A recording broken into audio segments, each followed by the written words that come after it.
So I did a class with this one kid who's an aspiring entrepreneur, just trying to be better in business. Like I do photography and social media marketing. He's also trying to get into the same thing. And one of the pieces of advice that I gave him was that because like he's trying to accomplish and do so many things at one time, and I basically told him that if you're trying to have your hand in so many different pots at one time, trying to take, you can only really fill your hands with so much stuff.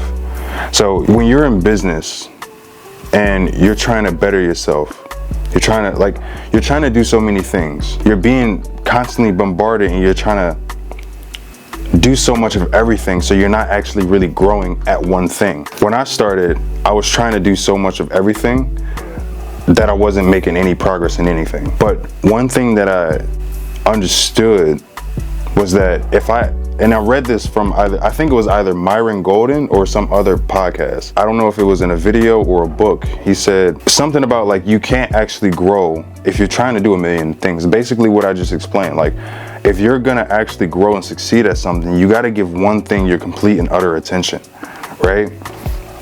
So for me, when I started, I was trying to do a million of everything and wasn't making progress. So what I started doing was I guess chopping it down to one thing at a time so that I can master and grow in that one thing, and then I can move on to something else.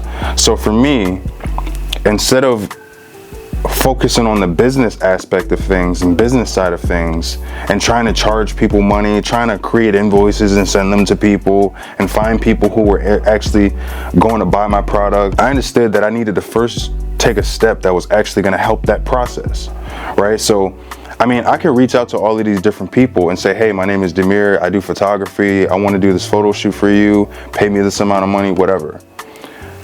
No one's going to book me because my work isn't good. Right? So I understood like I gotta take a step. I gotta start.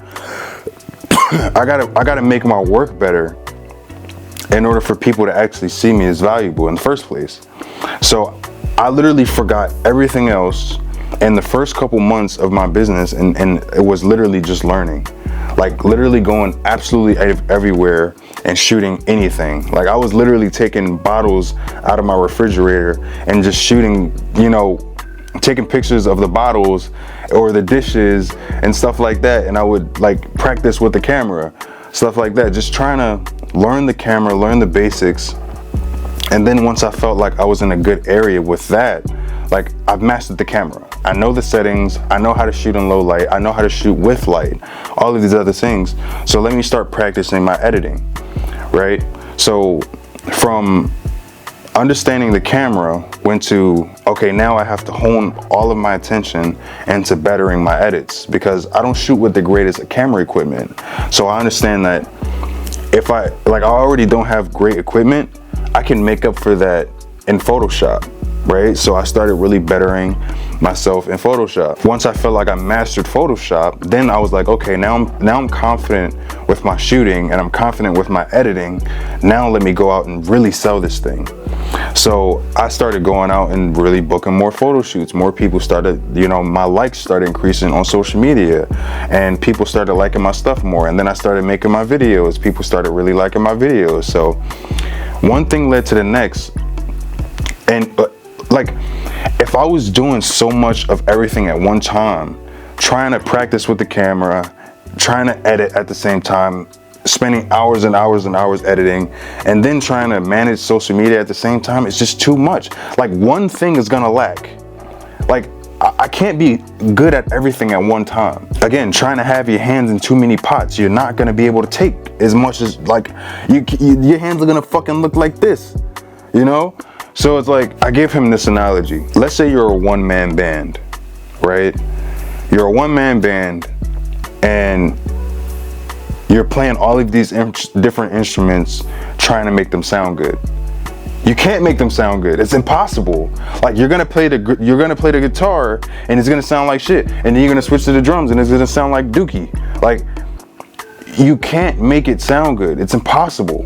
if you didn't take the time to learn. But if you spent the necessary time mastering the guitar, then you got good at the drums, and then you sample the music, and then you edit it, you chop it up, and it sounds beautiful because you took the time to do it. So instead of trying to play all of these different instruments where it sounded like crap, you actually took the time to learn each one and master it so that it actually sounds good. So yeah, I mean, I feel like that same exact principle, that analogy can be, you know, useful in anything, right? Like in any kind of learning, like not just business, not just, you know, pursuing entrepreneurship, not just business, but like literally absolutely everything. Like in academics, like if you're in school, like literally everything. So that's really all I got for y'all. If you found this video valuable, if you took something from it, let me know in the comment section, and like, follow, subscribe, whatever, and share this video with somebody who you feel like would be interested in this kind of content. Appreciate y'all for watching. I see y'all in the next one.